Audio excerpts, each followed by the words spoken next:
इन शादीशुदा जोड़ों की औलाद नहीं होती, उसका दर्द कोई उनसे पूछे कि वो किस एहसास के साथ जिंदा रहते हैं। एक एहसास महरूमी हर वक्त उनको खाए जाता है और इस पर मजीद ये कि लोगों की बातें भी सुनना पड़ती हैं। ऐसे जोड़े बेचारे डॉक्टरी इलाज कराते हैं, जो भी आसरा मिले उसका सहारा लेकर औलाद मांगते हैं, लेकिन दामन उम्मीद खाली रहता है। ऐसे तमाम जोड़ों के लिए आज हम एक कुरान पाक से इंतहाई मुजर्रब और आजमूदा वजीफा लेकर आए हैं। इस वजीफे को यकीन के साथ करें तो इंशाअल्लाह आपको दर दर पर ठोकरें नहीं खाना पड़ेंगी। दोस्तों, हम न सिर्फ बे औलाद हजरात के लिए वजीफा लेकर हाजिर हुए हैं, बल्कि उन हजरात के लिए भी वजीफा बताएंगे जो कि औलाद नरीना के ख्वाहिशमंद हैं। वजीफे के हवाले से मुकम्मल तफसील जानने के लिए बहनों और भाइयों से ये भी गुजारिश है कि दुरूद पाक की बरकत से होने वाली दुआ में शामिल होने के लिए अपना नाम कमेंट सेक्शन में जरूर लिखें और हमारी दुरूद पाक की महफिल का हिस्सा बने और रोजाना दुरूद पाक की एक तस्बीह पढ़ने का एहतमाम करें। प्यारे दोस्तों, औलाद अल्लाह ताला की एक अजीम नेमत भी है और रहमत भी है, लेकिन अगर कोई शादीशुदा जोड़ा इससे महरूम रहे या इसके यहाँ जल्दी औलाद न हो रही हो तो मियाँ बीवी बेचारे दोनों को ही अपनी अज़दवाजी जिंदगी खतरे में नजर आने लगती है, क्योंकि हमारा मुआशरा उनके लिए तरह तरह की बातें बनाता है। खवातीन को तानों का निशाना बनाया जाता है और उनका जीना दो भर हो जाता है, और मियाँ बीवी बेचारे औलाद के हुसूल के लिए मुख्तलिफ तरीके इख्तियार करते हैं, लाखों रुपए खर्च करते हैं, कभी तावीज गंडों वालों के पास, कभी डॉक्टर्स और हकीमों के पास, और इसी कश्मकश में बाज औकात ये जोड़े गैर शरई और नाजायज तरीकों की जानिब मुतवज्जे होने लगते हैं और अपना ईमान खराब करने लगते हैं। अल्लाह ताला कुरान में इरशाद फरमाता है, आसमानों की और जमीन की सल्तनत अल्लाह ही के लिए है, वो जो चाहता है पैदा करता है, जिसको चाहता है बेटियां देता है, जिसे चाहे बेटे देता है, या उन्हें जमा कर देता है, बेटे भी और बेटियां भी, और जिसे चाहे बांझ कर देता है। वो बड़े इल्म वाला और कामिल कुदरत वाला है। प्यारे दोस्तों, औलाद का इख्तियार सिर्फ अल्लाह के पास है। जमीन व आसमान का खालिक व मालिक और मुतसर्रिफ सिर्फ अल्लाह ताला ही है। वो जो चाहता है वही होता है, जो नहीं चाहता नहीं होता। जिसे चाहे दे, जिसे चाहे न दे, जो चाहे पैदा करे और बनाए, जिसे चाहे सिर्फ लड़कियां दे और जिसे चाहे सिर्फ लड़के ही अता फरमाता है, और जिसे चाहे लड़के लड़कियां सब कुछ देता है, जिसे चाहे बे औलाद रखता है। बस ये चार किस्में हुई, लड़कियों वाले, लड़कों वाले, दोनों वाले और दोनों से खाली हाथ। अब कुरान का ये कौल अल्लाह का फैसला सुनाता है कि अल्लाह ही औलाद देने पर कुदरत रखता है। हमें इन आयात पर पूरा यकीन रखते हुए सिर्फ और सिर्फ अल्लाह से ही औलाद की तलब रखनी चाहिए।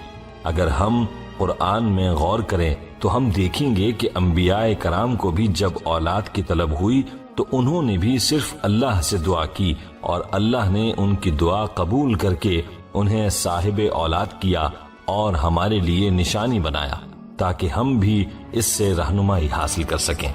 दोस्तों, आज हम आपके लिए कुरान ही से मुजर्रब वज़ाइफ लेकर आए हैं जो कि बे औलाद जोड़ों के लिए भी हैं और उन जोड़ों के लिए भी हैं जो कि बेटों की तलब में हैं। ये वज़ाइफ कुरानी आयात और सूरतों में से बुजुर्गान दीन के तजवीज़ करता है, जिनको इन अकाबिरीन ने आजमाने के बाद अवाम के लिए पेश किया है। ये वज़ाइफ हम तक मुस्तनद ज़राए से पहुंचे हैं जो हम आपकी खिदमत में पेश कर रहे हैं। जो भी इन्हें कामिल यकीन के साथ अल्लाह पर मुकम्मल भरोसा रखते हुए करेगा, इंशाअल्लाह खालिक़े कायनात के खजानों से जरूर फैज़याब होगा। प्यारे दोस्तों, बेटा हर किसी का ख्वाब होता है। जिनके बेटे नहीं वो बेटों की तमन्ना करते हैं और जिनकी बेटियां नहीं वो बेटियों के लिए ख्वाहिशमंद हैं। आज का जो अमल हम आपके लिए लाए हैं वो है औलादे नरीना का वजीफा। दोस्तों, हर किसी की ये ख्वाहिश होती है कि इनके यहाँ बेटियों के साथ साथ बेटा भी पैदा हो, حالانکہ بیٹیاں بھی وارث ہی ہوتی ہیں، لیکن ہمارے ہاں نسل کے آگے چلنے کی غرض سے یہ تمنا کی جاتی ہے، کیونکہ بیٹیاں تو ماں باپ کے گھروں میں مہمان ہوتی ہیں اور پھر اپنے گھروں کی ہو جاتی ہیں۔ دوستو، ایسے حضرات جن کے ہاں بیٹیاں ہی بیٹیاں ہیں، ان کو بیٹے کی تمنا ہے، یا پھر ایسے شادی شدہ جوڑے جن کی ابھی شادی ہوئی ہے اور ان کی خواہش ہو کہ ان کو اولاد نرینہ نصیب ہو، وہ یہ وظیفہ نوٹ فرما لیں۔ یہ انتہائی مجرب وظیفہ ہے جو کہ قرآنی وظیفہ ہے، یعنی قرآن پاک کی ایک سورت کا حصہ ہے، اور یہ وظیفہ ہے سورہ فجر کا۔ اس وظیفے کا طریقہ یہ ہے کہ آپ نے ایسی جگہ کا انتخاب کرنا ہے جہاں بالکل خاموشی ہو اور اس دوران آپ سے کوئی بات نہ کرے۔ ایسی جگہ پر باوضو بیٹھ کر آپ نے سورہ مبارکہ کو 100 مرتبہ پڑھنا ہے، یعنی سورۃ الفجر کو آپ نے 100 مرتبہ پڑھنا ہے، اور اول و آخر درود ابراہیمی 11 مرتبہ پڑھنا ہے، اور عمل کو پورا کرنے کے بعد اپنے مقصد کے حصول کے لیے اللہ سے دعا مانگیں۔ انشاءاللہ ایک ہی نشست میں اللہ آپ کی دعا قبول فرما کر آپ کی مراد پوری فرمائیں گے اور آپ کو اولاد نرینہ نصیب ہوگی۔ اور اگر ہر بار یہ عمل کریں گے تو انشاءاللہ آپ کو مایوسی نہیں ہوگی۔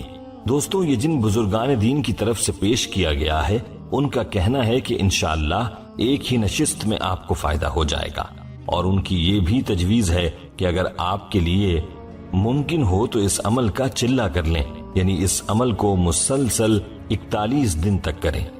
آپ اس عمل کے نتائج دیکھ کر انشاءاللہ ہمارے لیے ضرور دعا کریں گے۔ اللہ سے دعا ہے کہ اللہ پاک سب کی جائز حاجات پوری فرمائے۔ آئیے اب ان حضرات کے لیے بھی وظیفہ بتائے دیتے ہیں جو کہ اولاد کی نعمت سے محروم ہیں اور ان کو ہر طرف سے مایوسی کا سامنا کرنا پڑا ہے۔ ان حضرات و خواتین کے لیے یہ عمل پیش خدمت ہے۔ اولاد کے لیے اس معجزاتی عمل کو نوٹ فرمائیں۔ سورہ علق کی پہلی 2 آیات، سورہ مؤمن کی پہلی آیت اور سورہ یوسف کی پہلی 2 آیات، یہ سب آیات ملا کر 100 مرتبہ پڑھنی ہے، اور اول و آخر درود ابراہیمی 11 مرتبہ پڑھنا ہے۔ یہ عمل مکمل کرنے کے بعد بغیر کسی سے بات کیے ہوئے 1 گلاس پانی پر دم کریں، اور اس پانی میں سے آدھا خود پئیں اور آدھا اپنے خاوند کو پلائیں۔ اور یاد رہے کہ یہ عمل صرف خواتین کے لیے ہے، یعنی اس عمل کو خواتین ہی نے کرنا ہے، اور اس عمل کی مدت 4 مہینے ہے، جس میں پاکی کے دنوں میں مسلسل بلا ناغہ اس عمل کو کرنا ہے۔ اور کتابوں میں آتا ہے کہ اس عمل کو مکمل کرنے سے پہلے ہی انشاءاللہ آپ کو اولاد کی امید ہو جائے گی، اسقاط حمل سے بھی حفاظت رہے گی، اور آپ کی ہر قسم کی جسمانی اور روحانی رکاوٹ دور ہو جائے گی۔